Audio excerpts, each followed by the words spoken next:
Ini ada hal yang menarik ya, yang pernah dikatakan oleh Yahya Sinwar ya, pemimpin Hamas sekarang ya. Kenapa kami melakukan operasi Tofan Al-Aqsa ya? Karena semua jalur upaya kemerdekaan Palestina itu udah kita lakukan. Ya, diplomasi udah ya Pak Ple ya. Diplomasi, negosiasi bukan sekedar PLO ya. Hamas pun sudah melakukan hal itu ya. Kemudian jalan demonstrasi damai atau non-violence resistance ya.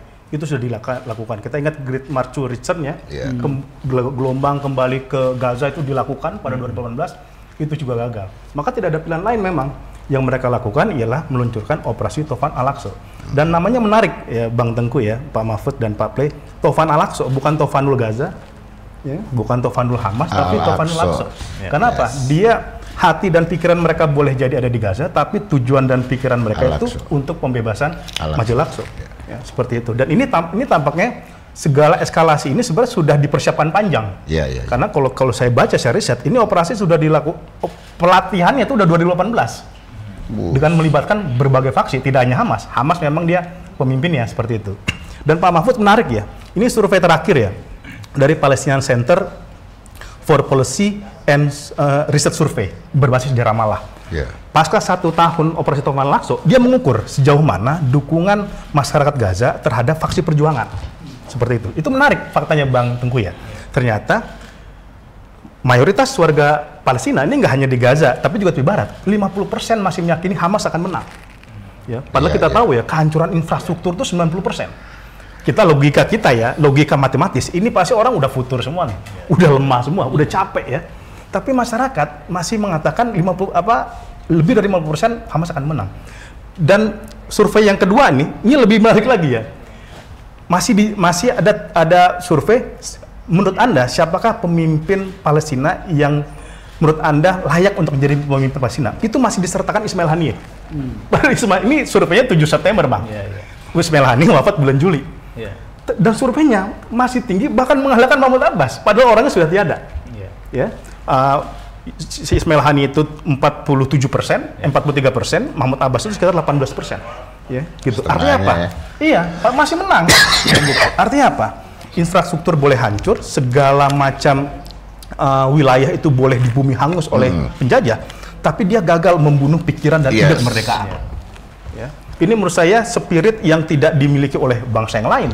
Ya, dengan segala macam tadi ya Pak Ple dan Pak Dubes tadi mengatakan hampir 42.000 korban meregang nyawa. Bahkan menurut lembaga yang lain, itu dengan total yang terkubur itu 136.000.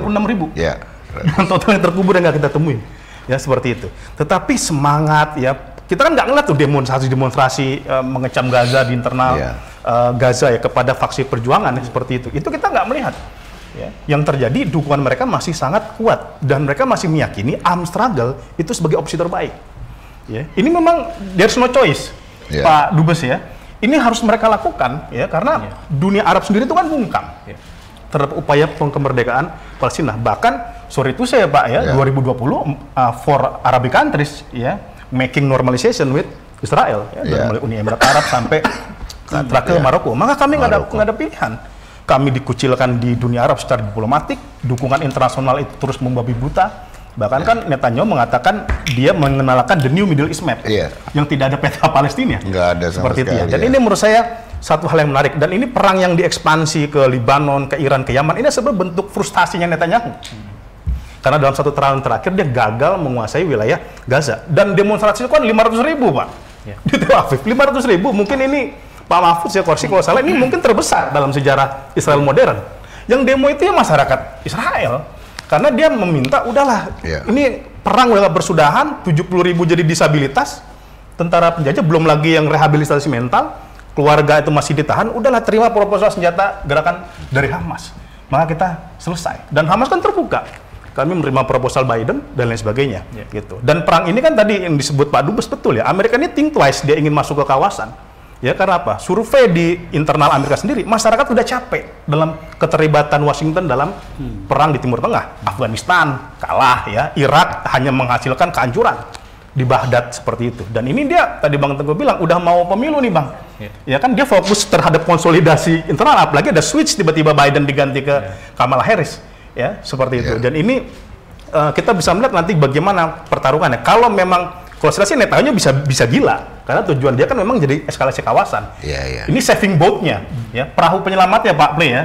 Netanyahu perahu Skoci di tengah kritikan internasional atas kegagalan dia di Gaza, maka dia ekspansi ke Libanon, ekspansi ke Iran, akhirnya tetap relevan. Tuh kan buktinya kita masih diserang sana sini, apalagi ada ancaman Iran. Dia memancing juga nanti Joe Biden untuk masuk. Tadi Bang Teguh bilang don sebenarnya Amerika udah juga bilang don ketika rencana Israel mengeksekusi Ismail Haniyeh. Ya, sudah dikatakan jangan. Ya, ini perang kita ingin menuju pada deeskalasi, ya, jangan dilakukan, tetapi kan dieksekusi. Ya, karena dia ingin tetap bisa relevan di atas kobaran darah masyarakat Palestina pada hari ini. Dan betul ya, ke depan perlu ada breakthrough diplomasi, Pak. Ya, menurut saya bukan sekedar konvensional diplomasi. Contohnya, datang kita langsung pemimpin ke Gaza, memberikan bantuan. Malaysia bisa di zamannya Najib, ya, mengirimkan bantuan ke Gaza. Kita juga bisa. Mungkin ke depan Pak Prabowo bersama Komisi 1 dan Ketua Umum datang memberikan bantuan sebagai bukti bahwa Indonesia berdiri bersama terhadap solidaritas bangsa Gaza. Dan betul kita bikin kaukus negara-negara pro Palestina yang jelas-jelas lah.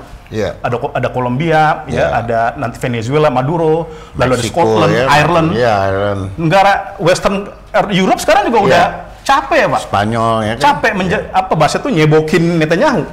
Gitu ya kan? Seperti itu. Makanya mereka udah give up. Nah, ini harus kita galang. Bung Karno pernah gerakan non-blok, kenapa kita tidak? Kita lakukan nanti di era ke depan. Apalagi kan misalkan Pak Prabowo itu kan udah punya mindset geopolitik yang kuat. Berbeda mungkin dengan Pak Jokowi yang lebih kepanjangan inward looking, bukan outward looking. Mungkin itu Bang Teguh. Ya.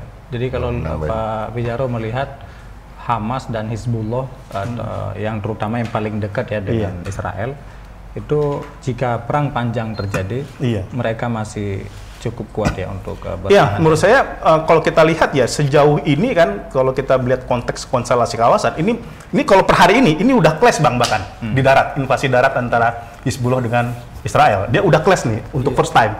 Yang menurut laporan saya baca tadi di Anadolu ya. Dan kalau kita lihat kalau dalam konteks ya Hamas misalkan berkali-kali pemimpinnya wafat, gugur, tapi berkali-kali itu juga semangat untuk kemerdekaan itu semakin lama semakin tinggi. Ya dari zaman Ahmad Yasin, Abdul Aziz Rantisi, dia malah menang pemilu 2006. Kan kita nggak masuk akal, dua pemimpin besar tiba-tiba dia menang pemilu. Ya begitu juga mungkin Libanon, Hizbullah ini kan secara tentara dia lebih kuat ketimbang tentara Libanon itu sendiri. Tentara Libanon itu mungkin weak Pak ya. Ada pertanyaan Pak Ghazali. Memang di tepi barat kan Hamas tidak terlalu kuat, dia fokus di Gaza. Tetapi kan isu yang terjadi di Gaza ini kan mestinya merambat dengan cepat di warga Palestina tepi barat. Di tepi barat, iya. Dan tekanan dari Israel juga kan tidak kalah sadisnya juga. Tapi kenapa kok ini belum terjadi perlawanan balik di tepi barat ini? Iya, betul. Iya, secara umum kan kita mengetahui ya, PLO kan jalurnya itu kan Oslo Accord, dia lebih pada jalan non-violence gitu ya. Tetapi saya lihat mereka juga tidak punya opsi yang banyak. Makanya mereka kemudian melakukan komitmen agreement sama Hamas di Beijing. Ya, Beijing. Kan menurut saya itu terobosan luar biasa, Pak. Selama ini kan mereka tidak begitu menyatu, terjadi friksi. Tapi tiba-tiba dia, yes, we can sit together and kita bikin appointment kesepakatan untuk perbaikan Palestina ke depan. Menurut saya karena sudah semakin tidak relevan jalan diplomasi tunduk terhadap kekuatan penjajahan, gitu ya. Walaupun memang banyak kritik, ini implementasinya seperti apa sih? Ini kan baru komitmen agreement Pak ya di Beijing. Perintilan-perintilannya kita belum begitu tahu ya. Apalagi konsepnya masih di bawah pemerintahan PLO. Hamas sendiri bukan bagian PLO. Kalau Hamas gabung, apakah dia juga mengakui Israel misalkan? Ya, tetapi at least ini udah ada semangat Pak Mahfudz ya. Dan menariknya Bang ya, Hamas dalam pertukaran senjata dengan Israel kan nanya, list mana yang ingin Anda bebaskan? Menariknya yang menjadi list untuk dibebaskan Hamas prioritasnya itu malah tokoh-tokoh PLO. Pak Mahfudz ya, Marwan Barghouti sejak 2002 itu kan ditahan. Gagal dibebaskan oleh Fatah. Tetapi sama Hamas justru itu yang prioritas untuk dibebaskan. Ada lagi Ahmad Sadat dari FPLP, faksi Marxisnya Palestina. Itu juga nomor 2 tertinggi yang ingin Hamas bebaskan. Bagaimana kok ente malah ingin bebaskin dalam tanda kutip lawan politik? Kan lawan politik dalam pemilu nih. Tapi boleh nambahin ya, seperti itu ya. Tapi bagi dia kami nggak ada masalah. Selama dia berjuang melawan kepongahan Zionisme, maka itulah kawan kami. Gitu. Dan menurut saya ini semangat-semangat persatuan ini ya semoga menjalar juga di tepi barat dan menyadarkan faksi-faksi otoritas Palestina bahwa jalan untuk tunduk ya atau mengiyakan segala macam kesepakatan dengan Zionis itu mereka bisa pikir ulang dan balik untuk melakukan perlawanan. Ya tadi aja negara Amerika Latin yang Katolik dia sekarang kontra banget, bahkan diputus sama Kolombia hubungan diplomatik sama Israel, ya kan? Gitu kan luar biasa gitu.